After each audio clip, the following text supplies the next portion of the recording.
চতিয়াৰ ঐতিহাসিক নাগশংকৰৰ দেৱালয়ত শিৱ ভক্তৰ ভিৰ। শিৱৰাত্ৰি উপলক্ষে চতিয়াৰ ঐতিহাসিক শিৱপীঠ নাগশংকৰৰ দেৱালয়ত পুৱাৰে পৰাই দেখা গ'ল অগণন শিৱ ভক্তৰ ভিৰ। পুৱাই শৰাই শলিতা নৈবেদ্য আগবঢ়াই ভক্তই নিজৰ মনোবাঞ্ছা পূৰণ কৰাৰ বাবে দেৱালয়ত পূজা আগবঢ়োৱা দেখা গ'ল।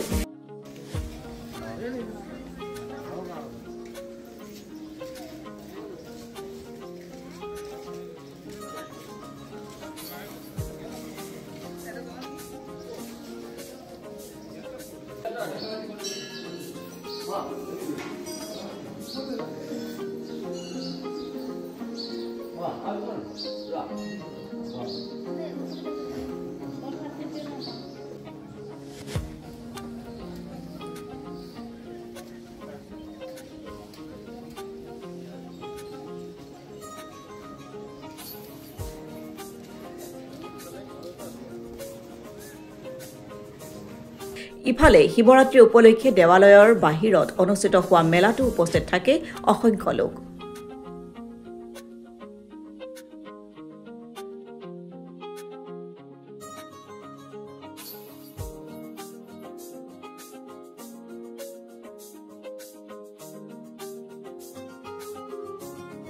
ঐতিহ্যমণ্ডিত নাগশংকৰ মন্দিৰত প্ৰত্যেক বছৰে আমাৰ ইয়াত এনেকৈ উলহ মালহেৰে আমি শিৱৰাত্ৰি পালন কৰোঁ।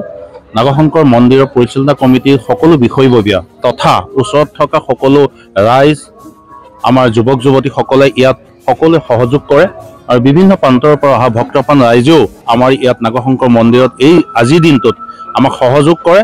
আৰু আমি এই আজি মেলা ভাগতে আমি আচলতে আমাৰ নাগশংকৰ মন্দিৰত দুভাগ মেলা হয়। এভাগ হ'ল আপোনাৰ গোসাই বিহুৰ দিনা, বহাগ বিহুৰ গোসাই বিহুৰ দিনা, আৰু এবাৰ এই শিৱৰাত্ৰিৰ দিনা। এই শিৱৰাত্ৰিৰ দিনা বিভিন্ন জেগাৰ পৰা আমাৰ অসমৰ বাহিৰৰ পৰা ইয়াত আমাৰ মেলাৰ কাৰণে দোকানীসকল আহে। তেওঁলোকক যিমান আমি সুবিধা দিব লাগে পৰিচালনা কমিটিয়ে যথোপৰিমাণে চেষ্টা কৰোঁ। আৰু আমি এই মেলাভাগ সুপৰিচালনাভাৱে হ'বৰ বাবে আমি সকলো ৰাইজ তথা ভক্তপ্ৰাণ ৰাইজে ইয়াত আমি তেওঁলোকক সা সুবিধা দিওঁ। আৰু আমাৰ আচলতে ইয়াত আগতে অনুষ্টুপীয়ভাৱে হৈ আছিলে, কিন্তু সন্মানীয় বিধায়ক মাননীয় পদ্ম হাজৰিকাৰ নেতৃত্বত ইয়াত নাগশংকৰ মন্দিৰত বিভিন্ন সা সুবিধা দিব পৰা হ'ল। আপোনালোকে নিশ্চয় দেখিছে এখন পাৰ্ক আছে, পাৰ্কখনৰ অলপ সময় পিছত আপোনালোকে দেখিব ইয়াত মানুহ ভৰি পৰিব।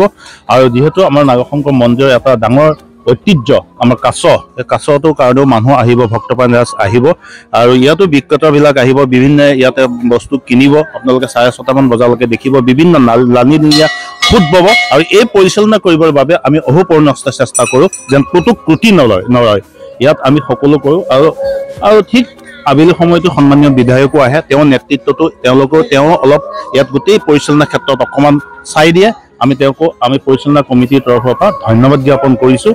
আৰু বিপুল ৰাইজৰ যি সোঁত, মন্দিৰৰ প্ৰতি থকা আস্থা, আমি সেই ৰাইজক আমাৰ পৰিচালনা কমিটিৰ পৰা তেওঁলোকক ৱেলকাম কৰিছোঁ। আৰু যদি ক'ৰবাত ত্ৰুটি ৰখি গৈছে আমি পৰিচালনা কমিটিৰ তৰফৰ পৰা তেওঁলোকৰ ওচৰত ক্ষমা মাৰ্জনা বিচাৰিছোঁ।